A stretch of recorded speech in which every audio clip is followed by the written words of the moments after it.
vamos a empezar con algo muy básico, que es la historia clínica perinatal base. Esta historia clínica perinatal base engloba todo lo que es la paciente y el bebé, desde que se embaraza hasta el momento que nace el bebé y también el puerperio. Todo el resumen de lo que le sucede a la paciente se registra en esta historia. La historia clínica perinatal es la historia más completa y una partecita de ella va a ser el carnet de control prenatal que toda paciente debe llevar consigo en el control que se realiza en el momento que se embaraza.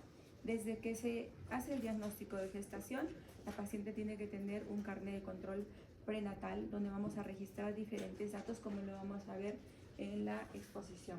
Y a medida que vayamos avanzando con la historia clínica perinatal, van a ver ustedes los riesgos que tienen las pacientes, los altos riesgos obstétricos que podemos afrontar en cualquier momento. La historia clínica es un instrumento diseñado para ayudar a las decisiones relacionadas con el manejo clínico individual de la mujer embarazada durante el control prenatal, parto y puerperio. Quiero resaltar esta parte del manejo individual, porque todas las pacientes son completamente diferentes.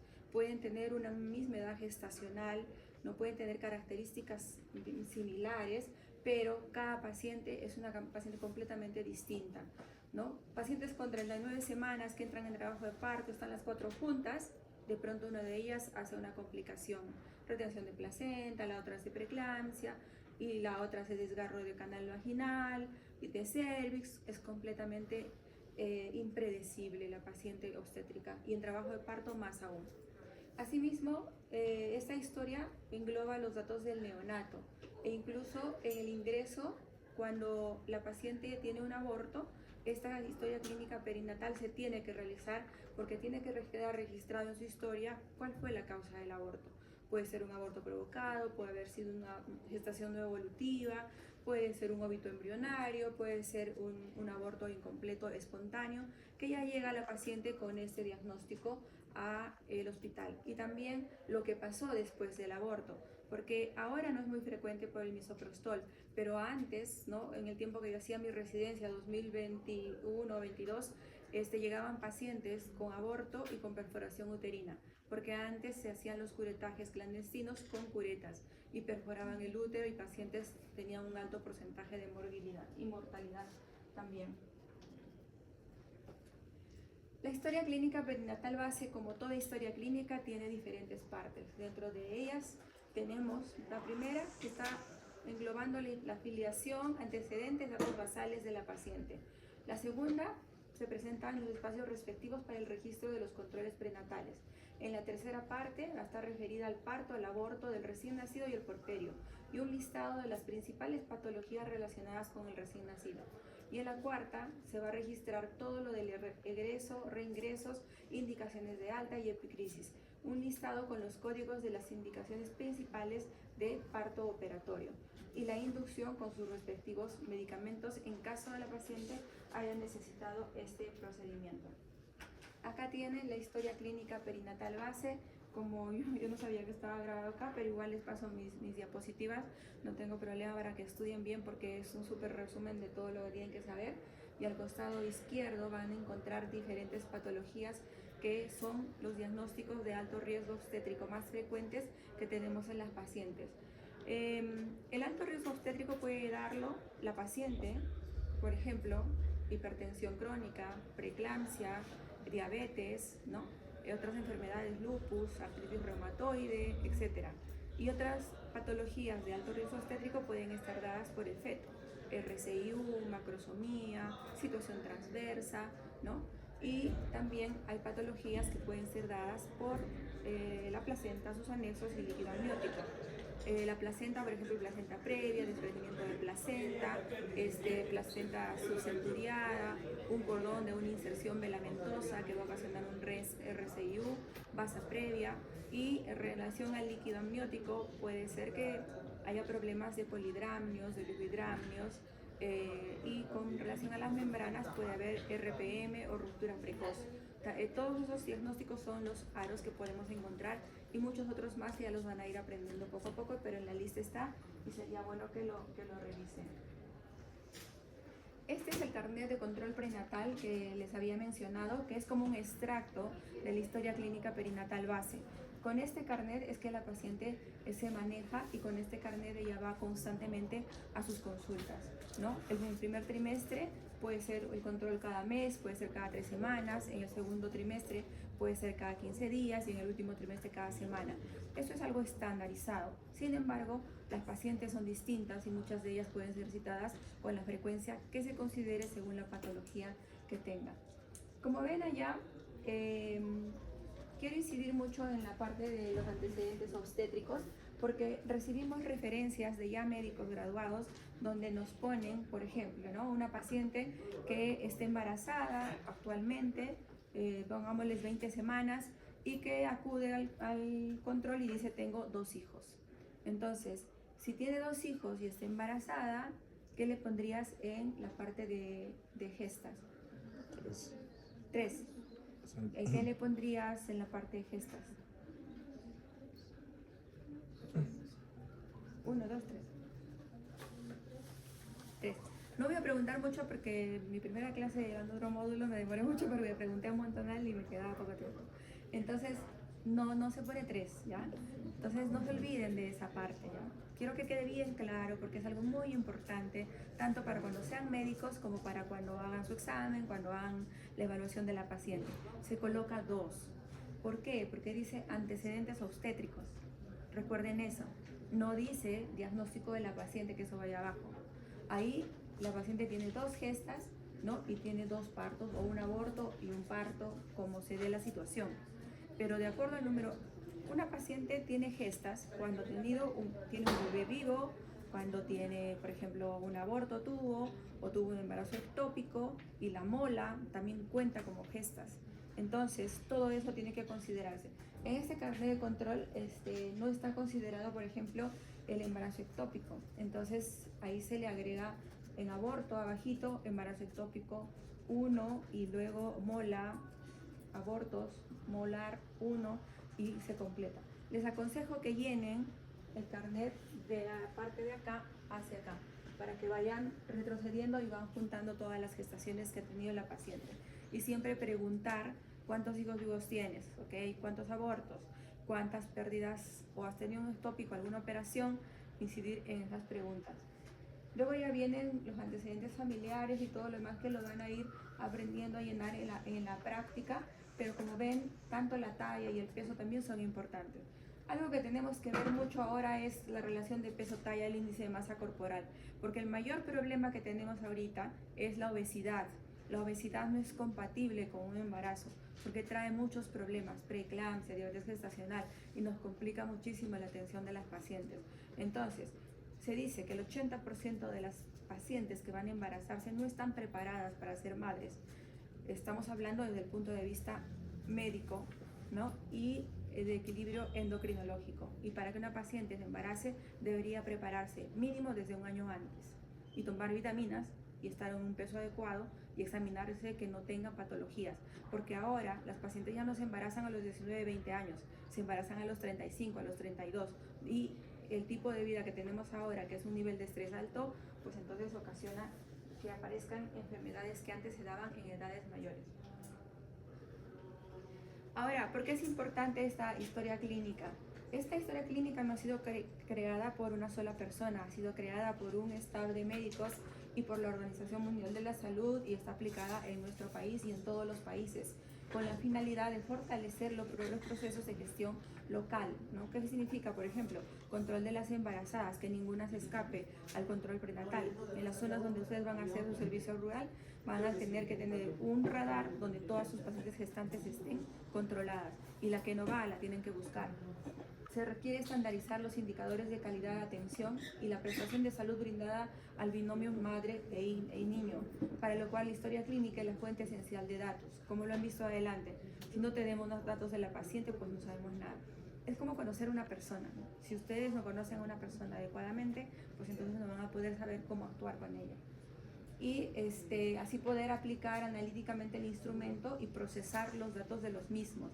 Y de acuerdo a esta historia que está bien llenada, que ahora se introduce a un sistema informático, se pueden sacar conclusiones de cuál es la incidencia y la mayor patología obstétrica que podemos encontrar en nuestro país, y ya se pueden hacer trabajos de investigación que nos ayudan muchísimo para poder tomar medidas de prevención. Ya. Ahora, en esta parte de aquí quería resaltarles lo que dice en el texto. Los cuadritos que están en amarillo son los que tienen que estar en alerta, y los que están en rojo son los parámetros que tienen que tener un seguimiento continuo. Por ejemplo, las cesáreas están en rojo. Una paciente con una cesárea tiene que tener su parto en una institución de nivel 3 a 4. ¿Qué quiere decir? Que tenga una sala de operaciones próxima.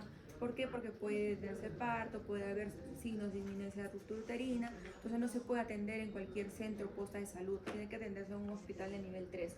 Si es cesárea anterior 2 veces, la referencia tiene que ser a partir de las 33 semanas, y así sucesivamente. Si tenemos una paciente, por ejemplo, con hipertensión arterial, que tiene el antecedente de hipertensión arterial, que es preeclampsia, esa paciente tiene que tener un control y un seguimiento continuo y estricto. ¿Por qué? Porque la preeclampsia puede repetirse durante el segundo o tercer embarazo.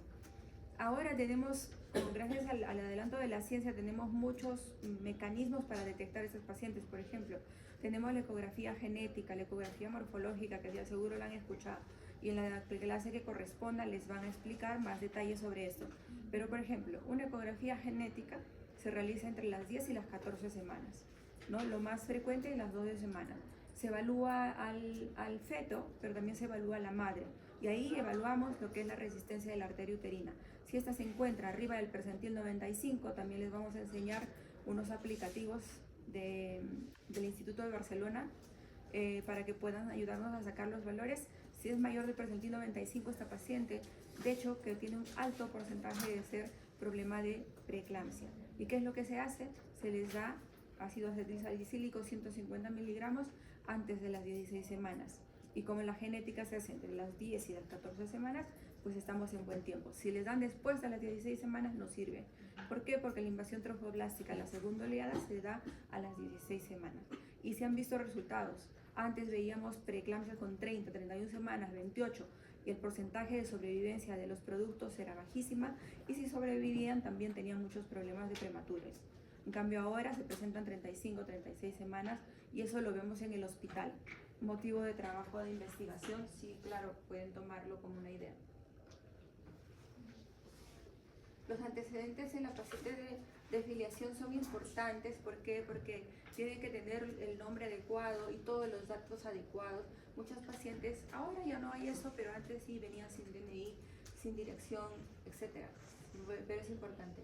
El cuadrito rojo que ven menos de 15 años y más de 35 es un algo importante que hay que tener en cuenta. Estas pacientes pueden tener parto vaginal, y la mayoría pues, van a tener que ser cesárea porque su cuerpo aún no está preparado para tener un parto vaginal.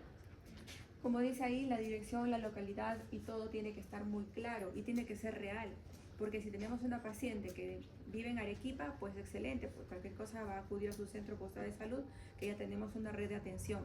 Pero si es una paciente que vive muy lejos y no nos dice, puede tener muchísimas complicaciones y probablemente no llegue con una referencia adecuada, y ha pasado. Pacientes que se movilizan demasiado. Por ejemplo, tuvimos en el hospital una paciente con un embarazo ectópico que llegó desde Camaná, más allá, donde hay muchas minas, con hemoglobina de 3, casi muerta. Y no sé, pues, joven, sobrevivió, pero se le tuvo que pasar como 6 paquetes globulares para que la paciente pudiera salir en buenas condiciones. ¿Ustedes creen que no pasan esas cosas? Sí, sí pasan. Y más aún, que ya lo van a ir viendo cuando hagan sus prácticas. Ahora es muy importante también registrar su teléfono y comprobar de que sea un teléfono para comunicarse bien. Como han escuchado en las noticias, en nuestro hospital no hay muchos medicamentos y debemos necesitar comunicarnos con los familiares para que nos compren lo que necesitamos. Porque, por ejemplo, se acabó la oxitocina y no había cómo ayudar a las pacientes a que tuvieran una buena contracción uterina, y hemos tenido muchas histerectomías por atonía uterina. Detallar el tipo de ocupación es importante también porque, por ejemplo, una paciente que ha pasado, particularmente tuve una paciente que trabajaba en el aeropuerto, paraba todo el día. Cuando le hicimos la ecografía genética, todo bien, la morfológica, su cuello estaba en 23 milímetros. Eso es un problema porque iba a tener su parto a las 28 semanas o menos. Entonces se le pidió, hizo un informe para cambiarla de área de trabajo y progesterona full para que su cuello recupere el grosor y no tenga un parto prematuro. Gracias a Dios se logró, pero por eso es importante estos detalles. Dice marcar con un aspa en el recuadro correspondiente si la gestante es menor de 15 años o mayor de 35. Bueno, eso yo solo resalté hace un ratito. Todos los recuadros que ustedes encuentren en esta historia clínica y en el cuaderno de control prenatal deben ser registrados. También es importante el hecho de que la paciente sea conviviente o no. ¿Por qué? Porque de eso va a depender cómo es que le enfoquemos a la paciente, ¿no? Si es una paciente que está sola o está acompañada. Un embarazo con una paciente acompañada es completamente diferente a una paciente que está sin pareja o está abandonada o ha tenido una agresión sexual. En cuanto a los antecedentes obstétricos, como dijimos, las gestaciones donde dice antecedentes se consideran las gestaciones anteriores. Les vuelvo a repetir otra vez, la gestación actual no se considera en ese recuadro. Los partos previos, sin gestaciones previas, tienen que hacerse o colocarse en 0. Si es más de 3, poner más de 3. El antecedente del recién nacido también es importante. Si este pesa menos de 2.500 gramos, es un factor de riesgo. Ahí lo tienen. Y si pesó también más de 4.000 kilos, también es un factor de riesgo. ¿Por qué sería un factor de riesgo que la paciente tenga más de 3 partos o incluso más de 5 partos? ¿Tú qué estás haciendo?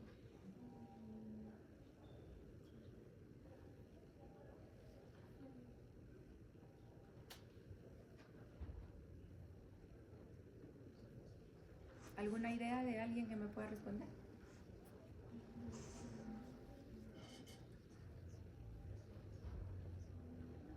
¿Tú que estás al lado?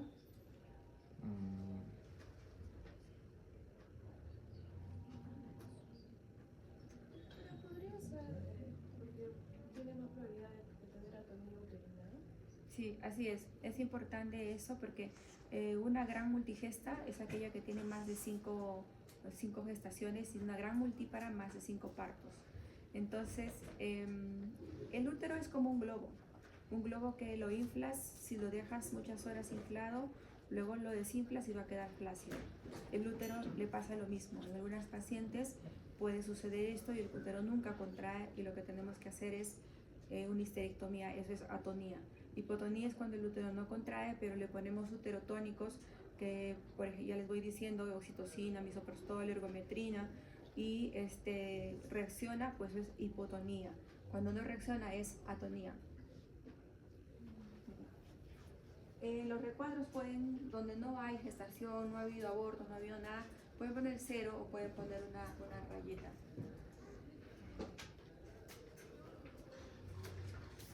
Los embarazos múltiples también son un antecedente importante porque cuando la paciente viene por retraso de la regla, le vamos a preguntar todos los datos, confirmamos que hay embarazo y le hacemos una ecografía. Muchas veces ahora son precoces las ecografías con 6 semanas. Y hay que preguntar estos datos porque hay pacientes que si tienen el antecedente de embarazo múltiple, pues pueden repetir esta historia, y la edad gestacional para determinar si es un embarazo único o múltiple son más o menos las 10 semanas o 11 semanas. Porque con las de 6 semanas a veces el embrión no aparece, el segundo se demora un poquito. Con una diferencia de una semana puede ser que haya este problema y ha habido estos errores. Es importante en cuanto a la gestación anterior el tiempo de término del anterior parto con el nuevo embarazo. ¿Por qué? Por ejemplo, el periodo intergenésico de una paciente cesariana anterior no debe ser de ideal más de 2 años. Si es menos de 2 años es un factor de riesgo y esta paciente va a tener que ser cesariada otra vez, porque una paciente con una cesárea con una diferencia de 2 años puede tener parto vaginal. El tipo de aborto, si la gestación anterior culminó con un aborto, se debe marcar también como tal, ¿no? Y cuando no ha habido aborto, se coloca no aplica. Ahí en los recuadros tienen todas esas opciones.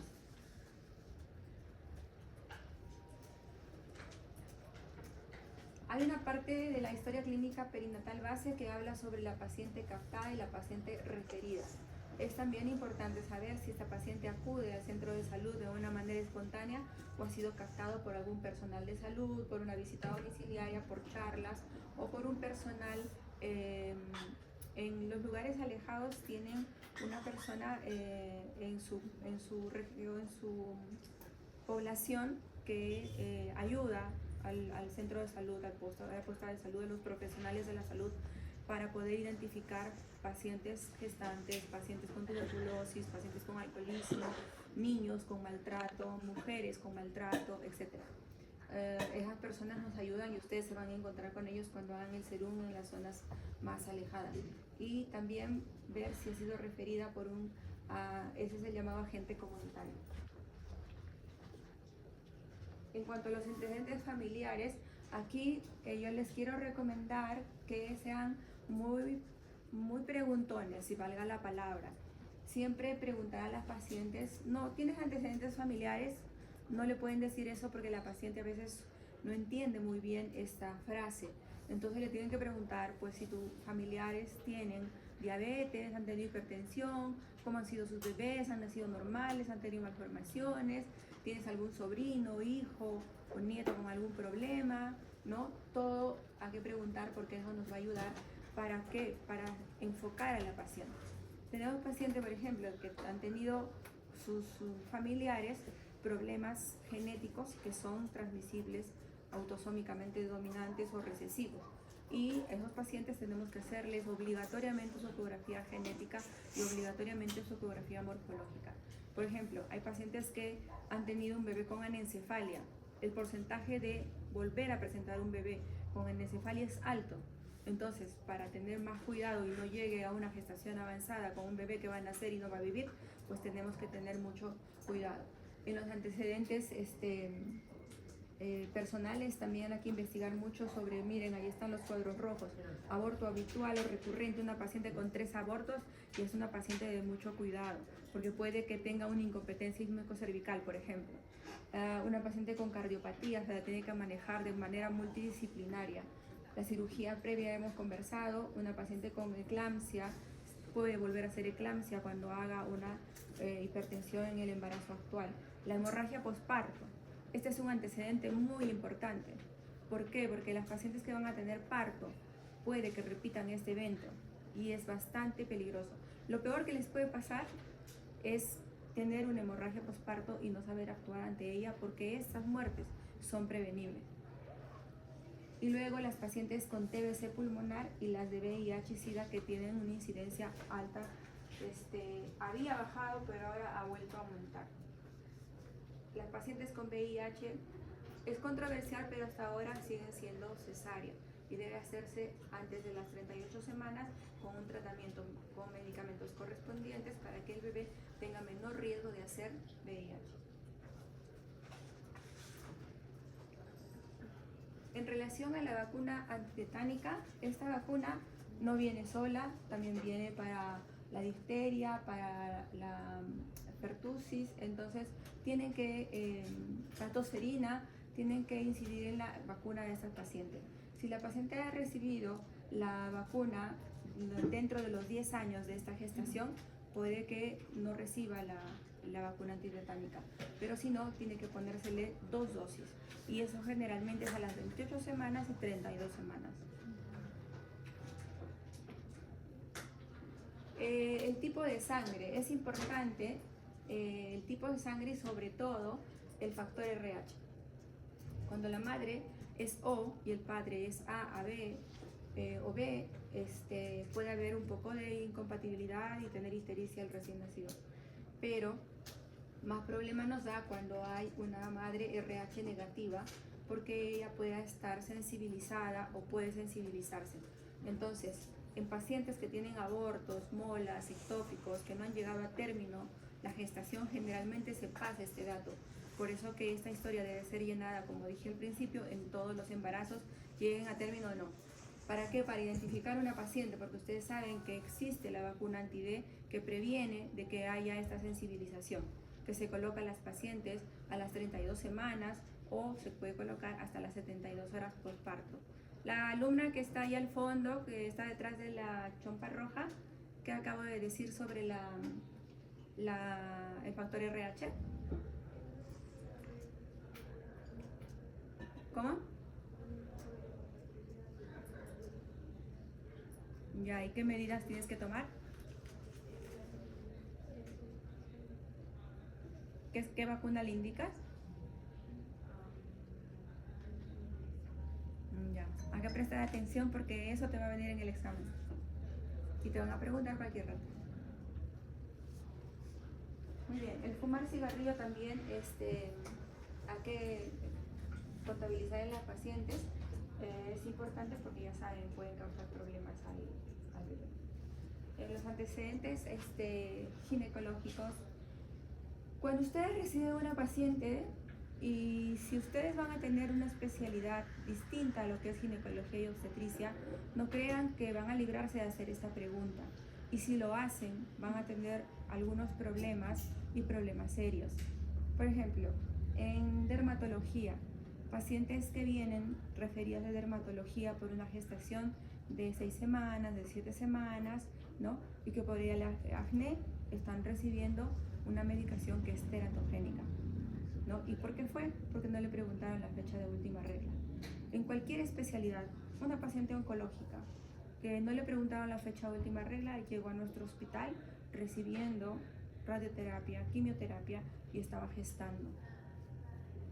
Son cosas que pasan, les estoy contando realidades. ¿Para qué? Para concientizarlo. Entonces, tengan la especialidad que tengan, siempre pregunten a la paciente fecha de última regla, si tienes duda o no tienes duda. Y también preguntarle si esa menstruación fue una regla igual que las demás. Si te dice que fue poquita, pídele una beta-HCG o por lo menos una pruebita sencilla de embarazo.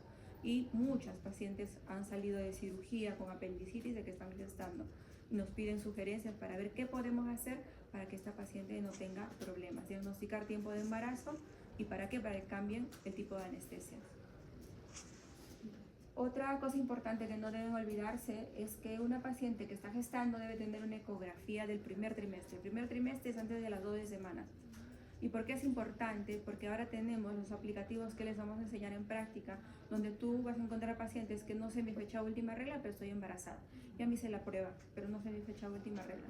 Entonces, vamos a hacer la ecografía o le vamos a pedir una ecografía que de preferencia sea antes de las 12 semanas. ¿Para qué? Para calcular esa fecha de última regla y la fecha probable de parto. Las ecografías que nos ayudan para eso es la del primer trimestre, porque su porcentaje de variación más o menos una semana, del segundo trimestre más o menos 2 semanas y del tercer trimestre más o menos 3 semanas, o sea, mnemotecnia. Primer trimestre 1, segundo trimestre 2, tercer trimestre 3. Eso apréndanselo porque también les va a servir mucho, no solo para la vida diaria, no solo para ser ginecobstetra, para cualquier condición y también para su examen.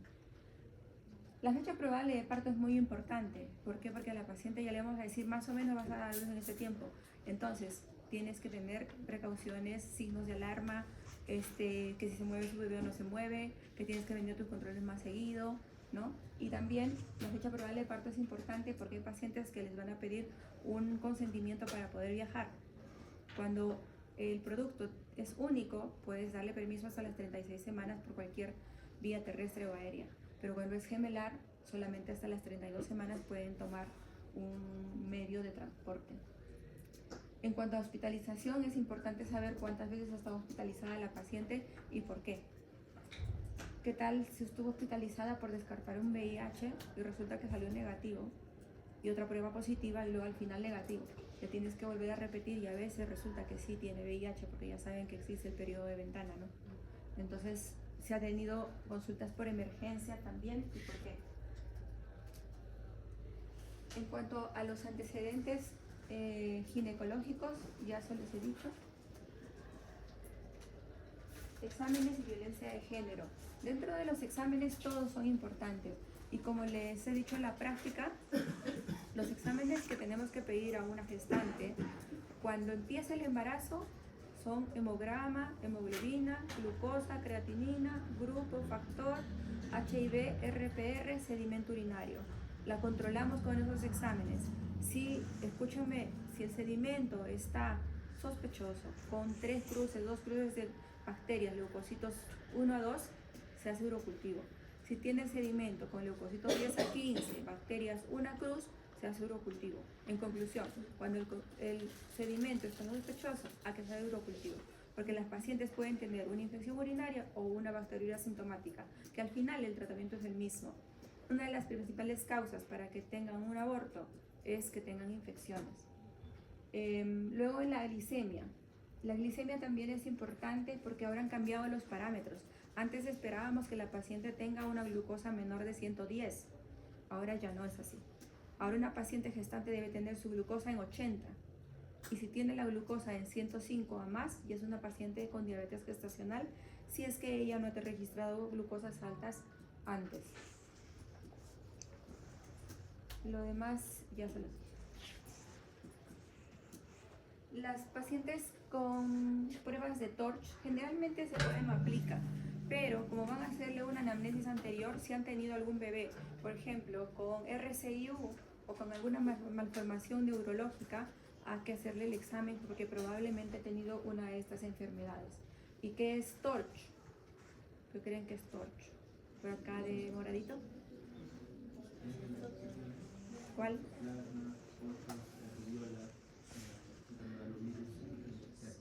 Muy bien, entonces hay que investigar sobre esos exámenes.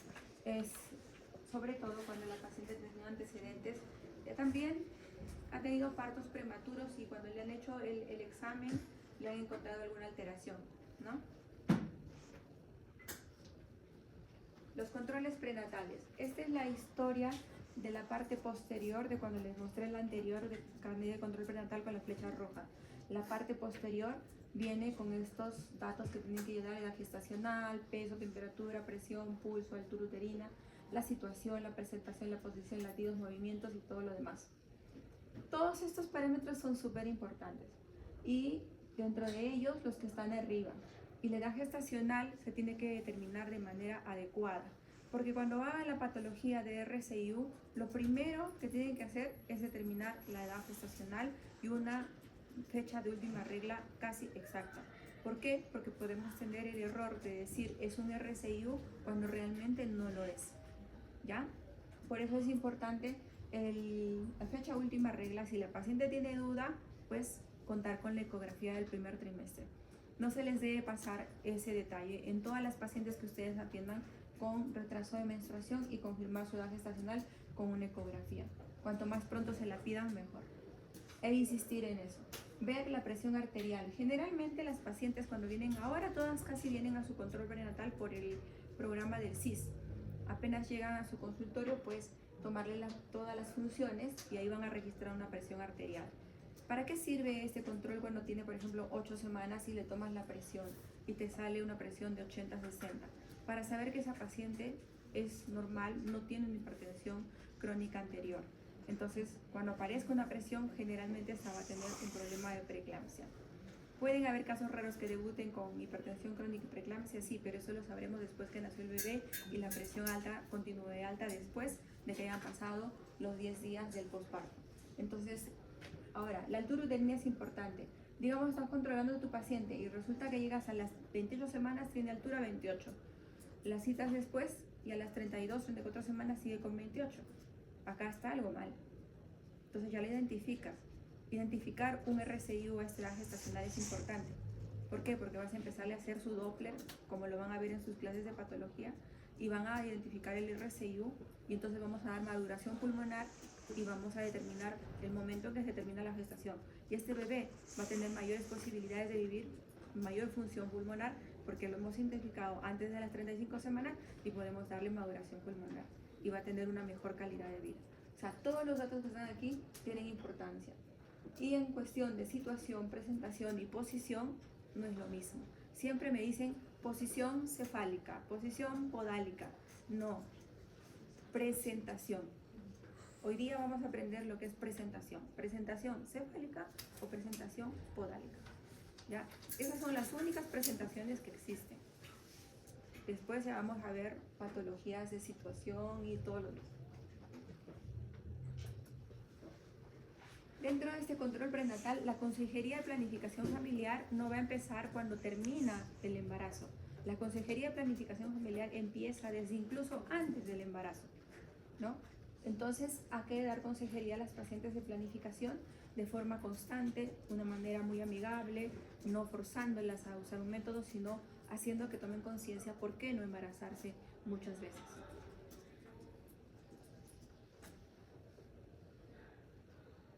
Allá. Y el no se hizo NSH, se tiene que poner. Pacientes que vienen a control, muy pocas y ahora porque también estamos cambiando la idiosincrasia de las pacientes o la información hace que cambien, pues ya se dejan hacer un Papá Nicolau. Antes no se dejaban muchas, teníamos que poner NSH, no se hizo y se pone la nota paciente no desea, porque odian el espéculo de las pacientes. ¿Y por qué odian el espéculo? Porque a veces no lo sabemos poner. Entonces, eso también vamos a aprender. Y ustedes que están en la práctica, por lo menos pongan una vez un espéculo, pidan a sus médicos jefes de prácticas que les enseñen a poner un espéculo. Porque el éxito de un ginecólogo obstetra, no les miento, es en el hecho de saber poner el espéculo sin que les produzca dolor a las pacientes y van a regresar. Muchas no se dan el Papá Nicolau hasta ahora por tener temor al espéculo. Y luego vienen ya con diagnósticos tardíos. El cáncer de cervix en pacientes jóvenes ha aumentado muchísimo, porque saben que la primera causa es relaciones sexuales antes de los 18, número de parejas sexuales y el PBH. El PBH lo tienen el 80 o 90% de las personas que ya tienen relaciones sexuales y más aún si tienen muchas parejas. Entonces, hay que insistir con el Papá Nicolau. Ya han hecho ginecología ustedes, creo que eso se habrán llevado de lección. Y en las pacientes obstétricas, apenas hagamos el diagnóstico de gestación, también le podemos hacer el Papá Nicolau. No es que esté embarazada y no se hace Papá Nicolau porque va a hacer daño a su bebé, va a tener un aborto, le pones el espéculo, va a tener un aborto, le haces una ecografía, va a tener un aborto. No es así. Los abortos se dan porque tienen que darse. Y eso le tienen que decir a la paciente bien convencidos y con la convicción de que ustedes tienen que transmitir a sus pacientes. Las curvas de peso materno y altura uterina son muy importantes porque acá van a ir registrando cómo está yendo la curva. Hay pacientes que tienen un incremento de peso en el percentil 25, pero si va en el percentil 25, no nos preocupamos porque está yendo en incremento y se está manteniendo. El problema es que la paciente empiece en su percentil 50 o 60 y empiece a bajar. El problema es que baje. Si el percentil es 20 y se ha mantenido en ese percentil y está yendo ahí, estamos bien. Los problemas es cuando empieza la curva a bajar. Igualmente en la cuestión de la altura uterina, ¿no? Que vayan a un percentil 10, bueno, está aceptable. Si es menos puede ser, pero que todo esté bien en la ecografía. Pero si ya baja su curva, ahí hay que empezar a hacer diferentes estudios que en el momento correspondiente les van a indicar, porque hay riesgo de que pueda ser que el bebé esté teniendo un problema de crecimiento. Actualmente el hecho de tener insuficiencia placentaria es muy frecuente. Esa es la parte ya de la misma historia clínica perinatal base, donde la paciente ha dado ya a luz y hay que poner qué patologías ha tenido en esta zona. Y ahora nos exigen mucho el CIE-10, que es el código de la patología para poder hacer los registros de las patologías frecuentes. En la sección de parto y aborto también hay que llenar todos los detalles que piden y nos exigen en estos casilleros para ver cómo fue su parto, cómo fue su aborto. Acá tenemos la fecha de ingreso de la paciente al hospital, ¿no? El número de consultas prenatales es importante, muchas tienen una o dos, cuántos días estuvo hospitalizada y todo el resumen de pacientes, si ha tenido RPM, si recibió corticoides, todos los datos del recién nacido también, si fue vivo o no, qué hora, cuánto pesó, si estuvo en qué posición, ¿no? Episiotomía, desgarros oxitóxicos, placenta, cómo se ligó el cordón, a cuánto tiempo. Vieron la noticia de la discusión y el problema de los profesionales del Goyeneche, donde la obstetra no quería que le ligue el cordón la neonatóloga como debería ser al minuto. Entonces es un problema porque no se aceptan las indicaciones que se hacen por la Organización Mundial de la Salud y todas las instituciones respectivas, ¿no? Y está mal que cuestiones personales involucren para que no den una buena atención a un recién nacido. Ahora, cuando se liga el cordón en el tiempo que ahora se estima, que es 1 minuto, cuando tiene un buen Apgar. Si sale con un Apgar inadecuado, ese bebé tiene que tener una atención completamente inmediata, urgente, ¿no? Entonces, se difiere esa indicación, se liga y se envía al bebé. Y ahora en todo hospital y recibe un neonatólogo. Desde que hubo el cambio de bebés en mi hospital, hace unos 10 años debe ser, empezaron a atender los neonatólogos y el Estado aumentó el número de personal porque no había neonatólogos para que puedan recibir y atender a los niños.